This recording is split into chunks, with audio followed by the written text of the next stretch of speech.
Hello, good morning students.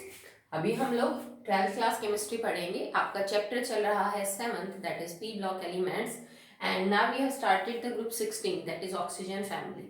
तो last video के अंदर मैंने आपको ऑक्सीडेशन स्टेट्स के बारे में बताया था ऑफ द ऑक्सीजन फैमिली। तो अभी हम केमिकल रिएक्टिविटी जो है वो डिस्कस कर रहे हैं। कुछ इंपॉर्टेंट कंपाउंड्स पढ़ेंगे, जैसा हमने नाइट्रोजन फैमिली में भी पढ़ा था, इनकी हाइड्राइड्स, इनकी ऑक्साइड्स। तो इस तरह से कुछ कंपाउंड्स पढ़ेंगे, उनकी properties, preparation, uses, structure etcetera. So इसी कैटेगरी में आपका टॉपिक आज का है, that is hydrides of oxygen family. Group 16 element के जितने भी हाइड्राइड्स हैं वो कैसे हैं, कैसे बनाए जाते हैं, क्या प्रॉपर्टीज हैं, एंड ओके। सो जितनी भी हाइड्राइड्स होंगे ग्रुप 16 के, आप एलिमेंट्स आपके पास हैं sulphur, selenium, tellurium and polonium. They all form the hydrides of the general formula, that is H2E। और E हमारे पास यहाँ पे कोई भी एलिमेंट हो सकता है, O, S, Sc, Te और PO। तो इनकी एक ही हाइड्राइड बनती है। एक्चुअली में ऑक्सीजन एक और हाइड्राइड भी बनाता है जिसको हम पढ़ेंगे। तो इनका जर्नल फॉर्मूला सब हाइड्राइड्स का ये होगा। तो अगर मैं जर्नल फॉर्मूले में पुट करूं तो ऑक्सीजन की हो जाएगी H2O, H2S, H2Sc, H2Te and it is H2P। ठीक है, these are all the hydrides of oxygen family members. Okay, so simple है। अगर आप बात करें इनके प्रिपरेशन की, how can we prepare these hydrides, तो प्रिपरेशन के अंदर बात करें तो एक तरीका, वैसे तो काफी रिएक्शन है जिनसे आप ये बना सकते हो, बट एक सिंपल रिएक्शन है जो आपने शायद लोअर क्लासेस में भी पढ़ी है, कि अगर आपको मान लीजिए for example you have to prepare H2S, H2 बनाने की रिएक्शन तो बताने की जरूरत है नहीं आपको कि वाटर किन किन रिएक्शंस में एज एन बाई प्रोडक्ट बाहर निकलता है। H2 plus O2 direct combination से हम H2O बना सकते हैं। सो पानी किन किन तरीकों से बनता है वो बताने की जरूरत नहीं है आपको। तो मैं स्टार्ट कर रही हूँ with H2S।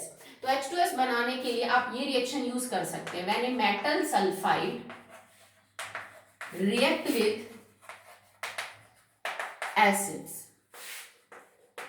Okay, like HCl है, H2SO4 है, जो स्ट्रॉन्ग एसिड है उनके साथ अगर आप किसी मेटल सल्फाइड की रिएक्शन करवाते हो, ठीक है, तो आपको H2S मिलेगा। रिएक्शन इज क्वाइट सिंपल होगा। क्या बेटा, जैसे मान लीजिए आपने लिखा FeS, प्लस में आपने रिएक्शन करवा दी H2SO4 की, तो H2SO4 है एक स्ट्रॉन्ग एसिड, और ये जो FeS के अंदर ये जो सॉल्ट है एक्चुअली में आपका आयरन सल्फाइड, ये किसका सॉल्ट है, H2S का, जो कि एक वीक एसिड है।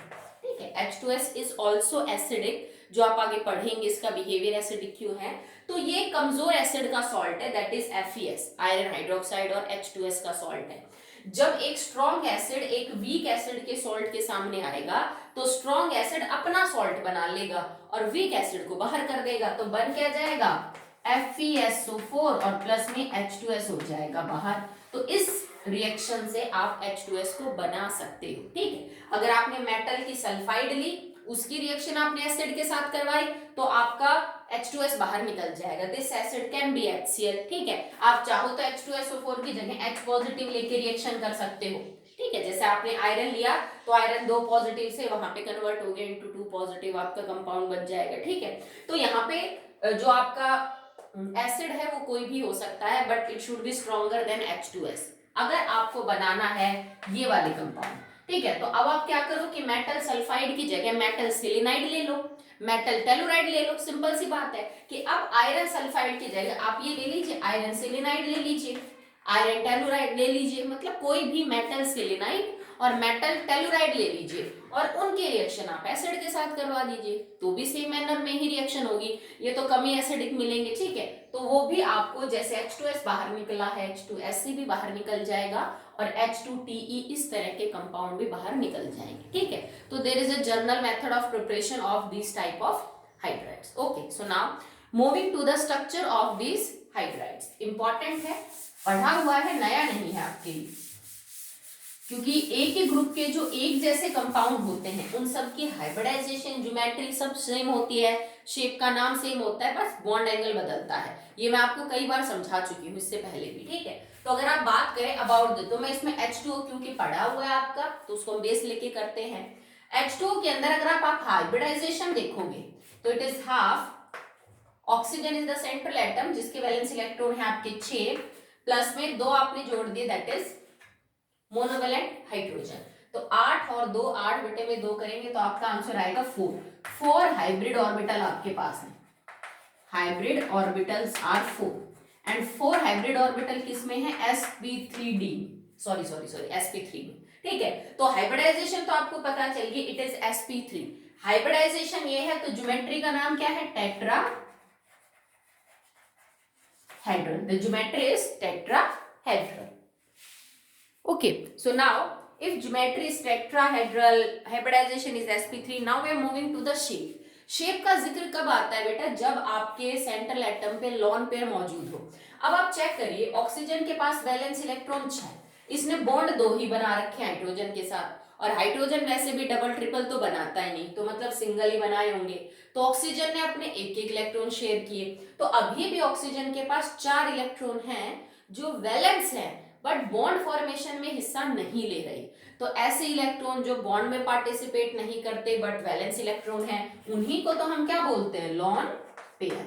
It means in these compounds your central atom carries 2 lone pair. Oxygen, sulphur, selenium, tellurium और पोलोनियम, इन सब के पास 2-2 जो है, पोलोनियम वैसे मेटल है तो इस तरह का कोवलेंट कंपाउंड कम बनाएगा, सबके ऊपर 2-2 जो लोन पेयर है वो प्रेजेंट है। इसका मतलब शेप की बात निकल के आएगी क्योंकि लोन पेयर है, ठीक है। अब अगर मैं शेप की बात करूं तो ये कुछ ऐसे मान सकते हो आप इसको, O H H, एक लोन पेयर आप ये मान लीजिए, एक लोन पेयर ये मान लीजिए।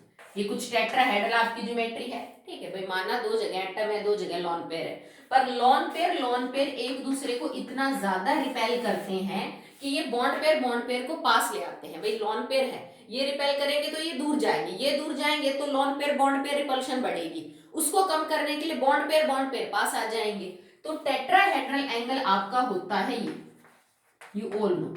इतना तो बिल्कुल भी नहीं रहेगा आपका एंगल, ये जो एंगल है ना ये इतना नहीं रहेगा। क्यों नहीं रहेगा, क्योंकि लोन पेयर एक दूसरे से दूर जाएंगे तो वो बॉन्ड पेयर को पास लाएंगे, और वाटर के केस में ये जो एंगल है दैट इज 104.5 डिग्री, मतलब 109 से 104 हो जाता है, 5 डिग्री के आसपास आपका एंगल घट रहा है। और यहाँ पे जो कारण है वो है लोन पेयर रिपल्शन, ये it is the main reason behind this. Okay, अब जैसे H2O किस केस में है, ये भी sp3 हाइब्रिडाइज, ये भी टेट्राहेड्रल, और इसकी भी शेप का नाम क्या हो जाएगा, बेंट और वी शेप। तो इसकी शेप का नाम क्या है, बेंट, और ये एक ही बात है, और वी शेप। तो सबकी शेप वी शेप है, सबकी ज्योमेट्री टेट्राहेड्रल, और सबकी हाइब्रिडाइजेशन sp3। पर जो सब में बदलेगा वो क्या होगा बेटा, दैट इज बॉन्ड एंगल। अब आपको रटना नहीं है कि वाटर का तो चलो हमें पढ़ा है तो हमें ध्यान भी है कि H2S का बॉन्ड एंगल क्या है, H2SC का बॉन्ड एंगल क्या है, ठीक है। तो जैसे जैसे आप एक ग्रुप में नीचे की तरफ आएंगे बॉन्ड एंगल कम होगा, ठीक है। वैसे ऑलरेडी जो नाइट्रोजन फैमिली है उसमें हम ये चीज एक्सप्लेन कर चुके हैं, पर अभी मैं सिर्फ 2 का केस लेके समझा देती हूँ। आप ये चीज समझिए, लोन पेयर और ऑक्सीजन और हाइड्रोजन में ज्यादा इलेक्ट्रोनेगेटिव ऑक्सीजन है, तो इस बॉन्ड के दोनों इलेक्ट्रॉन भी ऑक्सीजन की तरफ है। जबकि अगर मैं सल्फर की केस में बात करूं तो आप ये समझ लीजिए कि ये इलेक्ट्रॉन बीच में है। देखो लोन पेयर एक दूसरे को रिपेल करेंगे, ओके, बट यहाँ पे जो बॉन्ड पेयर के इलेक्ट्रॉन है ना वो भी ऑक्सीजन की तरफ मिलेंगे, तो इन बॉन्ड पेयर के इलेक्ट्रॉन्स में भी रिपल्शन होगी, तो एंगल आपको बड़ा मिलेगा। पर जैसे ही आप सल्फर, सिलीनियम, टेलुरियम की तरफ जाओगे, electronegativity of the central atom decreases, और जब सेंट्रल एटम की इलेक्ट्रोनेगेटिविटी घटेगी तो इसका मतलब ये जो बॉन्ड पेयर वाले इलेक्ट्रॉन है सेंट्रल एटम से दूर जाएंगे। अगर ये दूर जाएंगे तो इनके बीच की डिस्टेंस बढ़ेगी, अगर डिस्टेंस बढ़ेगी तो इनमें रिपल्शन कम होगा। तो जैसे जैसे आप इस कंपाउंड में आगे की तरफ बढ़ेंगे तो सेंट्रल एटम की इलेक्ट्रोनेगेटिविटी कम हो जाती है, जिस नाते जो बॉन्ड पेयर की इलेक्ट्रॉन है वो सेंट्रल एटम से दूर, अगर वो सेंट्रल एटम से दूर तो उनके बीच में रिपल्शन कम, अगर रिपल्शन कम तो एंगल छोटा। जब एंगल्स में रिपल्शन ज्यादा होती है तो एक दूसरे से दूर जाएंगे, सॉरी बॉन्ड पेयर में जब रिपल्शन ज्यादा होगी तो वो एक दूसरे से दूर जाते हैं तो एंगल बड़ा हो जाता है, जब रिपल्शन कम होती है तो एंगल क्या हो जाता है, छोटा। तो सबसे ज्यादा बॉन्ड एंगल किसका होगा, H2O का, ठीक है, और सबसे कम किसका हो जाएगा, H2TE का बॉन्ड एंगल जो है वो रहेगा। ये नॉर्मल ट्रेंड है, आप सबको पता है, ऑलरेडी पीछे एक्सप्लेन हो चुका है नाइट्रोजन फैमिली में। Other than these hydrides, oxygen एक और हाइड्राइड भी बनाता है जिसको हम बोलते हैं हाइड्रोजन परऑक्साइड। अब देखा जाए तो ये भी तो ऑक्सीजन की हाइड्राइड ही है ना, पर इसका फॉर्मूला अलग है, इसमें परऑक्साइड लिंकेज होता है, स्ट्रक्चर कुछ यूं मिलेगा, oxygen oxygen H and H -1 हाँ, लॉन पेयर यहाँ पे भी 2 हैं क्योंकि ऑक्सीजन 2 ही बॉन्ड बना रहा है, दोनों सिंगल है, सो यहाँ पे भी 2 लॉन पेयर और यहाँ पे भी 2 lone pair, but it is not that stable. Hydrogen peroxide पानी जितना स्टेबल नहीं होता है, और यही रीजन है कि हाइड्रोजन परऑक्साइड कन्वर्ट होता रहता है इनटू वाटर एंड ऑक्सीजन। आपने पढ़ा भी है लोअर क्लासेस में कि हाइड्रोजन परऑक्साइड को हम लाइट से दूर डार्क कलर के बॉटल्स में स्टोर करके रखते हैं क्योंकि रोशनी की प्रेजेंस में आते ही ये टूट जाता है, तो नॉट वेरी स्टेबल। अगर आपका ये कंपाउंड इसमें टूट रहा है तो सिंपल सी बात है, ये कम स्टेबल है और ये ज्यादा स्टेबल है, so that is not very stable as compare to the water. Okay, चलिए आगे देखिए बेटा, the properties of hydrides of group 16 element. So सबसे पहले बात करते हैं about the physical state, colour and order. Okay, तो स्टेट की बात की जाए तो हाइड्राइड्स ऑफ ऑक्सीजन फैमिली में जो वाटर है, जो फर्स्ट मेंबर है, वो आपको पता है it is a colourless, odourless liquid, ठीक है।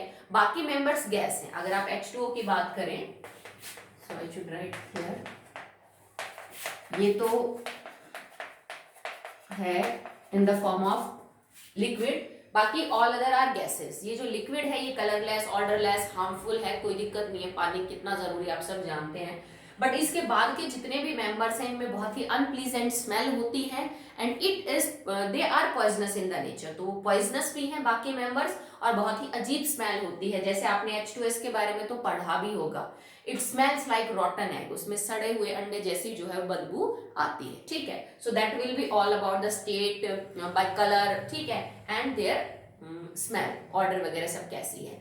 Next is volatility. वॉलेटिलिटी का मतलब है बेटा टू कन्वर्ट इनटू वेपर्स।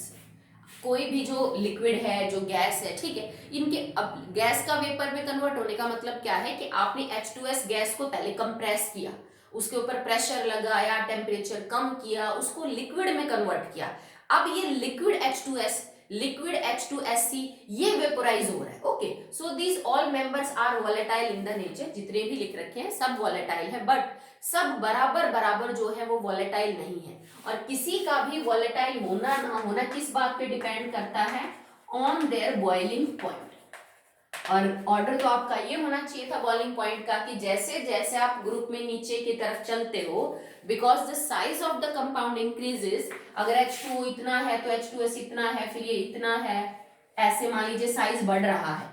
और बॉइलिंग पॉइंट और मेल्टिंग पॉइंट पार्टिकल्स के बीच की फोर्स के ऊपर डिपेंड करता है, और इस केस में जो पार्टिकल के बीच की फोर्स है that is van der Waals, along with some ion interaction, hydrogen bonding, van der Waals तो है।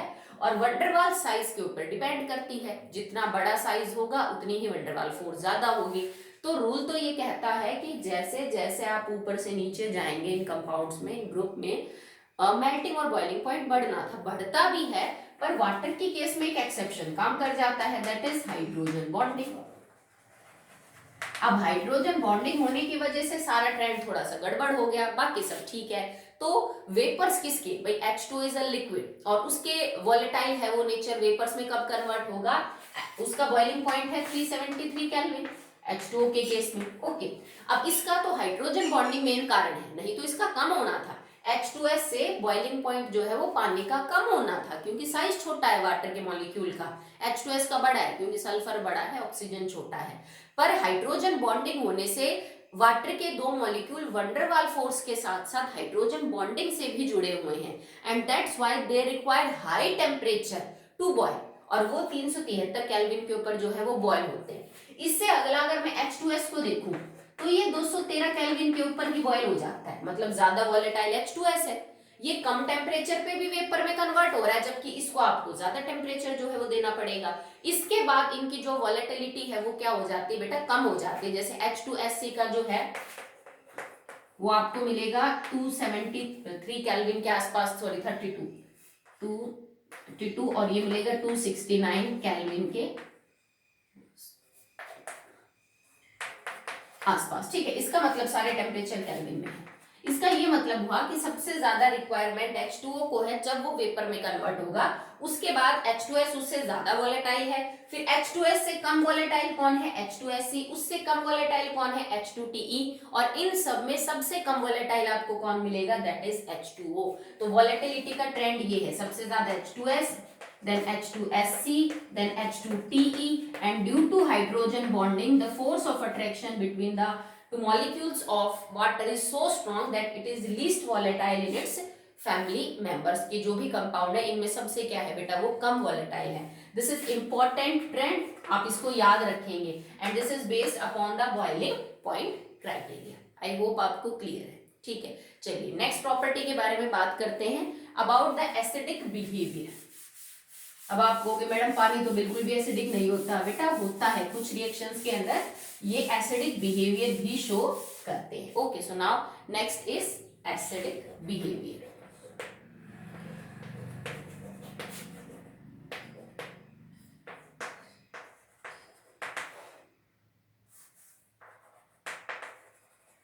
ठीक है, तो एसिडिक बिहेवियर के बारे में अगर आप बात करो तो जो हाइड्राइड्स हैं ये दो इक्वेशंस के अंदर आयोनाइज होती हैं। ठीक है, जैसे मान लो कि मैं H2S के बारे में बात करूं और ये मैंने एक्वस कंडीशन में ले रखा है।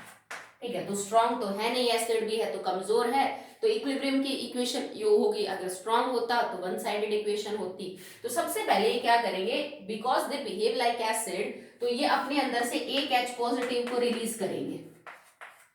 ठीक है, H पॉजिटिव निकालने के बाद यहाँ पे बचा क्या, that is HS negative aqueous. अब बिकॉज इसमें भी कैपेबिलिटी है एक H पॉजिटिव को निकालने की, so in the second equation HS negative aqueous can convert into H positive aqueous plus में S2 नेगेटिव एक्वस। अगर मैं इक्वेशन ओवरऑल करके लिखूं तो now it becomes H2S aqueous, क्योंकि इससे तो ये कट ही जाएगा, it will convert into 1 and 1 2 H positive aqueous plus में S2 नेगेटिव। इसका मतलब H2O के केस में भी आप सेम करके देख सकते हो। ठीक है, बाकी मेंबर्स भी सेम तरह आयोनाइज होंगे। तो अगर मैं जनरल इक्वेशन भी देखूं, जैसे H2S की जगह मैं लिख दूं H2E।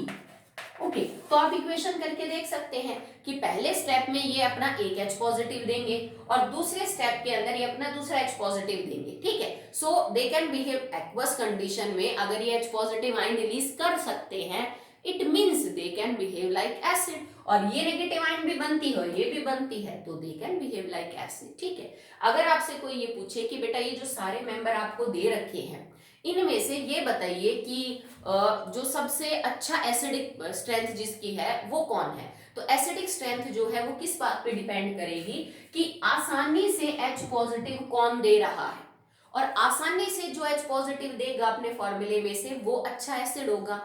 आसानी से H पॉजिटिव कौन दे सकता है, जिसका ये जो ऑक्सीजन और हाइड्रोजन, मतलब जो भी आपका एलिमेंट है E और H के बीच का जो बॉन्ड है जितना कमजोर होगा उतनी ही आसानी से हाइड्रोजन बाहर निकलेगा और उतना ही स्ट्रॉन्ग आपका क्या होगा, एसिड होगा।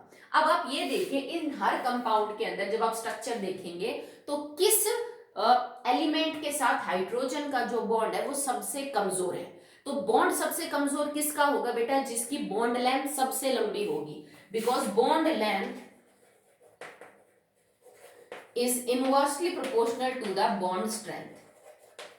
ओके, जिसकी बॉन्ड लेंथ ज्यादा होगी उसकी बॉन्ड स्ट्रेंथ क्या होगी बेटा, कम होगी। और बॉन्ड लेंथ ज्यादा किसकी होगी भाई, हाइड्रोजन का साइज तो सब में ही कॉमन है, पर ऑक्सीजन से बड़ा साइज सल्फर का, सल्फर से बड़ा सिलीनियम का, सिलीनियम से ज्यादा टेल्यूरियम का है। तो इसका मतलब सबसे कमजोर बॉन्ड ये है, फिर ये थोड़ा स्ट्रॉन्ग, फिर थोड़ा स्ट्रॉन्ग, फिर थोड़ा सा स्ट्रॉन्ग। तो इसका मतलब सबसे ज्यादा एसिडिक जो है वो कौन होगा आपका, that will be H2TE, because उसका बॉन्ड सबसे लंबा है। बॉन्ड टूटेगा तभी तो H पॉजिटिव रिलीज होगा, और टूटने के लिए बॉन्ड को कमजोर होना चाहिए, और कमजोर वो बॉन्ड होगा जो लंबा होगा। सो सबसे ज्यादा एसिडिक स्ट्रेंथ का ऑर्डर मिलेगा H2TE सबसे ज्यादा acidic, then H2SC, then H2S, और सबसे कमजोर एसिड है आपका इसका टाइप ऑफ कंपाउंड्स में, दैट इज वाटर। आप अगेन इस चीज को कंफर्म कर सकते हो। कैसे कंफर्म करोगे बेटा इसको? Bye there Ka values. किसी भी एसिड की जो स्ट्रेंथ है कि वो कितना स्ट्रॉन्ग एसिड और कितना कमजोर है, ये उसके डिसोसिएशन कांस्टेंट से पता चल जाता है। Greater is the dissociation constant, greater is the strength of acid. अगर आपको ये चीज कंफर्म करनी है कि पानी कमजोर एसिड है और H2S ज्यादा स्ट्रॉन्ग एसिड है, तो इसके Ka की वैल्यू ज्यादा मिलेगी और इसके Ka की वैल्यू कम। जितना डिसोसिएशन कांस्टेंट की वैल्यू ज्यादा, उतना स्ट्रॉन्ग एसिड। तो आप इस डाटा से भी इस चीज को क्या कर सकते हो बेटा? कंपेयर कर सकते हो। ओके, नेक्स्ट देखिए। Property is, it is that is thermal stability. तो थर्मल स्टेबिलिटी का क्या मतलब होता है? That how much heat it can withstand, कितनी हीट बर्दाश्त कर सकता है, तब ये कंपाउंड टूटेगा। Now I am not talking about melting point और बॉइलिंग पॉइंट, सिंपल सी बात है, ठीक है। हम बात कर रहे हैं कि कितना टेम्परेचर जो है ये बर्दाश्त कर सकता है, उसके बाद टूटेगा। हमें कंपाउंड को तोड़ना है, बॉन्ड तोड़ना है, मॉलिक्यूल्स के बीच की जो फोर्स है उसको ब्रेक नहीं करना है। ओके, तो चलिए अब थर्मल स्टेबिलिटी की अगर बात करें तो मतलब आपको बॉन्ड तोड़ना है। आपको यहाँ H और O के बीच का बॉन्ड तोड़ना है, यहाँ H और S के बीच का बॉन्ड तोड़ना है, यहाँ आपको H और SC के बीच का बॉन्ड तोड़ना है, और यहाँ आपको H और TE के बीच का बॉन्ड तोड़ना है। तभी तो हीट से ये बॉन्ड जितनी जल्दी टूटेगा वो कंपाउंड उतना ही थर्मली क्या हो जाएगा बेटा? लेस स्टेबल हो जाएगा, ठीक है। अब लेस स्टेबल कौन सा बॉन्ड होगा? जो कमजोर है, ठीक है। कमजोर कौन सा बॉन्ड होगा? जिसकी बॉन्ड लेंथ ज्यादा है, जो मैंने अभी लास्ट टाइम एक्सप्लेन किया।